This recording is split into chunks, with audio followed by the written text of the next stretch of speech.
guys, thanks for joining our channel. Just thought I'd give you a little view of some of the trees with snow in them before wind picks up and takes all of it away. You see it falling now. Hayfields covered.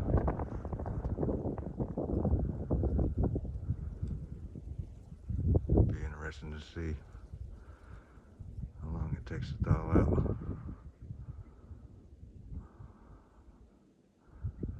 Alright guys, we'll keep walking around.